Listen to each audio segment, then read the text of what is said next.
अस्सलाम वालेकुम। मैं मजलिस इत्तेहादुल मुस्लिमीन का senior leader S M. Mohammed Qadri.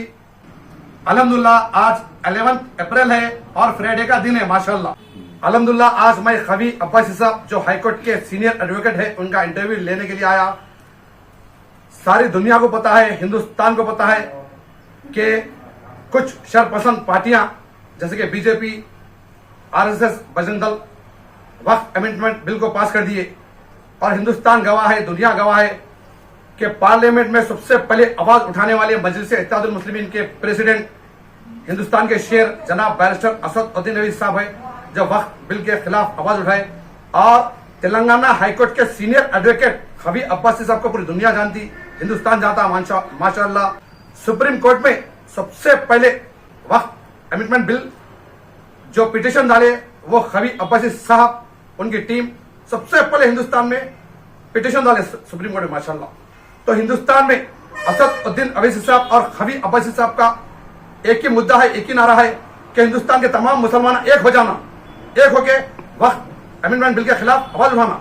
तो मैं खबी अब्बासी साहब से पूछना चाहता हूँ, खबी अब्बासी साहब कुछ बोलिए अवाम के लिए, हिंदुस्तान के मुसलमानों को क्या मैसेज देना चाह रहे हैं? देखिए, वक्फ अमेंडमेंट बिल पास तो हो चुका है, लोकसभा राज्यसभा में पास होगा और एक जो है सो राजपत्र बन चुका है, वो एक गैजेट बन चुकी है। प्रेसिडेंट ऑफ इंडिया ने उसको ऑलरेडी अप्रूव कर दिया है। अब ऐसा वक्त है कि एहतजाज करना, प्रोटेस्ट करना भी एक ऐसे लेवल का प्रोटेस्ट होना चाहिए जो हुकूमत को घुटनों पे ला देना चाहिए। हुकूमत को घुटनों पे लाना बोले तो खाली आप रैलियां निकाल ले रहे हैं, एक 5,000 10,000 की, फिर जाके घर में खुश हो जा रहे हैं, मेरा नाम होगा, मैं रैली निकाला, मैं ये करा, इससे कुछ नहीं होता। आपको जो सो जिद्दोजहद करना पड़ेगा, आपको सैक्रिफाइस करना पड़ेगा, अपनी जान और माल की जो सो दांव पे लगाना पड़ेगा। आपको दिल्ली में एक नया शाहीन बाग की तरह एक वक्फ बनाना पड़ेगा, हर गली गली कूंज जो से एक कैंप्स बनाना पड़ेगा। ये इतना आसान नहीं है मेरे दोस्तों, भाइयों, बुजुर्गों। इसके लिए आप जान की बाजी देना पड़ेगा, सैक्रिफाइसेस देना पड़ेगा, रोडों पे आ जाना पड़ेगा, रेल रोको, रास्ता रोको, जेल भरो, जो एजिटेशन होता legally, not illegally, everything should be below the legal, below the preview of law. तो लीगली पुलिस परमिशन लीजिए, आप हर जगह परमिशन लीजिए, हर जगह आगे बढ़िए, अपनी जान और माल की परवाह मत कीजिए, वरना आप जवाबदार हो जाएंगे। आने वाली कौम, आने वाले नस्लों आपसे सवाल करेंगी कि आपने क्या किया हमारे लिए।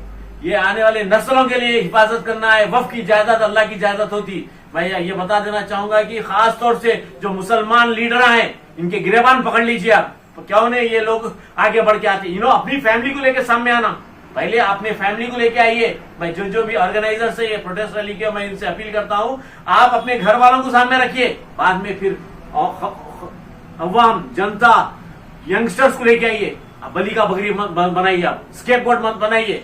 किसी का बेटा, किसी का बाप, किसी का भाई, किसी को जेल को भेजना नहीं चाहिए। आप देखिए CNRC में जो अरेस्ट हुए, आज तक के वो लोग जेल में, आज तक उसको बेल हुई, कहीं अंदर सड़ रहे, फिर सेम होने वाला है। अगर आप जो इलीगल एक्टिविटी करेंगे, आप लोगों को जो बलि का बकरा बनाएंगे, लोगों को इस्तेमाल कर लेंगे अपनी छोटी सी शोहरत के लिए, अपनी शोहरत के लिए। मैं रैली निकाला, मैं प्रोटेस्ट करा, इतने मिलियन आए, इतने लाखों आए, इससे कुछ होने वाला नहीं है। कौम के बच्चों को ले आके गैर जरूरी जेल में दला के उनका फ्यूचर तबाह कर दे रहे।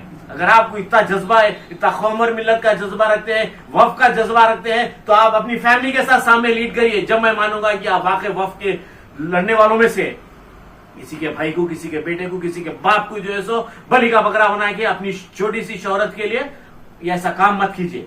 मैं खास तौर से नौजवान बच्चों से अपील करता हूं कि जो भी काम होगा लीगली होना चाहिए। इलीगल काम जो है सो हम अलाउ नहीं करेंगे। बीइंग ए लीगल प्रैक्टिशनर, मैं आपको तजुर्बा की बात कर रहा हूं मैं आप लोगों के सामने। खबी अब्बासी साहब, और एक सवाल करूं मैं आपसे, हिंदुस्तान के मुसलमान एकदम सुकून में बैठे हुए, मैं सिर्फ हिंदुस्तान में देख रहा हूं, तो एक खबी अब्बासी साहब आवाज उठा रहे हैं और एक असद उद्दीन ओवैसी साहब आवाज उठा रहे हैं, तो ये पूरे लोगों कैसा जंगना? ये लोग को नहीं मालूम क्या इतना खतरनाक बिल पास हो गया वक्फ अमेंडमेंट बिल का, जहां मस्जिदा खतरे में आ गया, जहां कब्रिस्तान खतरे में आ गया, क्यों पब्लिक इजी ले रही है मुसलमान? इसके लिए क्या मैसेज देंगे मुसलमानों के लिए? जैसे फातिहा बगैर फातिहा तबलीगी, बल्कि खबी अब्बासी साहब आप जानते हैं फिरके अलग कर ले रही, मेरी मस्जिद तेरी मस्जिद हो रहा है, मुसलमान एक नहीं हो रहा। परसों का मैं वीडियो देखा आपका, माशाल्लाह, आप बोल रहे हैं हिंदुस्तान के पूरे मुसलमानों को एक कर दो, एक हो जाओ। तो आप थोड़ा मुसलमानों के लिए बोलिए खबी अब्बासी साहब। मैं ये बोलूंगा कि जागो मुसलमानों, पूरे एक प्लेटफॉर्म पे आओ, फिरकों में मत बढ़ जाओ, एक प्लेटफॉर्म पे आओ। एक लड़ाई है आपकी, और मैं खास तौर से सरदार जी भाइयों को और क्रिश्चियन भाइयों को बोलना चाहूंगा कि ये प्लेटफॉर्म पे आप भी जुड़ जाइए, वरना आज हम कल आप रहेंगे। और कल आप जब रहेंगे आपके साथ कोई नहीं रहेगा। क्यों बोलता आप बहुत थोड़े हैं, क्या बात है? क्रिश्चियन थोड़े, सरदार जी थोड़े। जब तीनों हाथ हो जाएंगे तो एक फाइट बन जाएगा। तो मैं क्रिश्चियन भाइयों से, सरदार जी भाइयों से, माइनॉरिटी भाइयों से अपील करता हूं कि पूरे एक हो जाइए, एक प्लेटफॉर्म पे आइए, क्योंकि मुस्लिम माइनॉरिटीज बहुत ज्यादा है, क्रिश्चियन माइनॉरिटीज बहुत कम है, सरदार जी बहुत कम है। कल के दिन आपके गुरुद्वारे पे हाथ डाला जाएगा, कल के दिन आपके चर्च पे हाथ डाला जाएगा, तो आप लड़ नहीं सकेंगे। बहुत कम है। अब सही वक्त है, अगर आप हमारे से जुड़ जाएंगे, आप हमारे से मिलके कदम पे कदम बढ़ाएंगे, तो इंशाअल्लाह ताला हम आपसे वायदा करते हैं, कल के दिन आप पे मुसीबत आएंगी तो सुन में पहले आगे बढ़ के आपका हाथ उठाने वाला मुसलमान रहेगा। माशाल्लाह, बहुत प्यारी बात बोले खबी अब्बासी साहब, क्योंकि आज हिंदुस्तान में मुसलमानों को टारगेट किया जा रहा। जब मुसलमानों का खत्म हो जाएगा, जब सरदार जी भाई सिख भाइयों के ऊपर मुसीबत आएंगी और क्रिश्चियनों पे मुसीबत आएंगी, तो खबी अब्बासी साहब बहुत प्यारी बात बोले कि सिख भाइयों से भी अपील है, क्रिश्चियन भाइयों से भी अपील है कि आप लोग भी मुसलमानों का साथ दीजिए। हम सब एक मिलकर एक अच्छा हिंदुस्तान बनाएंगे, हिंदुस्तान को आगे लेकर चलेंगे।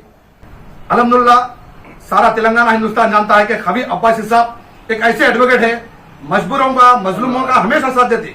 खबी अब्बासी साहब की जो टीम है माशाल्लाह 24 घंटे हर मजलूम मजबूर की मदद करते। कई लोगों से तो फीस भी नहीं लेते माशाल्लाह। इसकी जीती जाती मिसाल मैं हूं माशाल्लाह। कई शरपसंद यहूदी की औलादा है, शैतान की औलादा है, जो खबी अब्बासी साहब को, उनकी टीम को बदनाम करते, जबकि खबी अब्बासी साहब के कई ऐसा नाम है वो लोग के ऊपर जो सोशल मीडिया पे वो यहूदी की औलाद, शैतान की औलाद, जो खबी अब्बासी साहब को बदनाम करते हैं। मैं जीती जाती मिसाल हूं। मैं मेरे 3 साल से खबी अब्बासी साहब कैसा देख रहे हैं, पूरे शहर को मालूम। खबी अब्बासी साहब को धमकियां भी आई थी कि एस खादी का केस न बोल के खबी अब्बासी साहब 2 बार में कुछ चंद्रपुरा जेल से बाहर निकाले, पूरा शहर गवाह है। और शहर में किससे फाइट हुई थी आप लोगों को भी याद है। तो खबी अब्बासी साहब और उनकी टीम के लिए मैं एस खादी खुसूसन गुजारिश करता हूं, आप लोग दुआ करिए। तो दुआ में याद रखिए, मैं आपका भाई एस.एम. रहीमुद्दीन खादरी। इस्लाम जिंदाबाद, इस्लाम जिंदाबाद, इस्लाम जिंदाबाद। जय हिंद, जय भारत, भारत माता की जय। नारे तकबीर, अल्लाहू अकबर। अस्सलामु अलैकुम व रहमतुल्लाहि व बरकातुहू।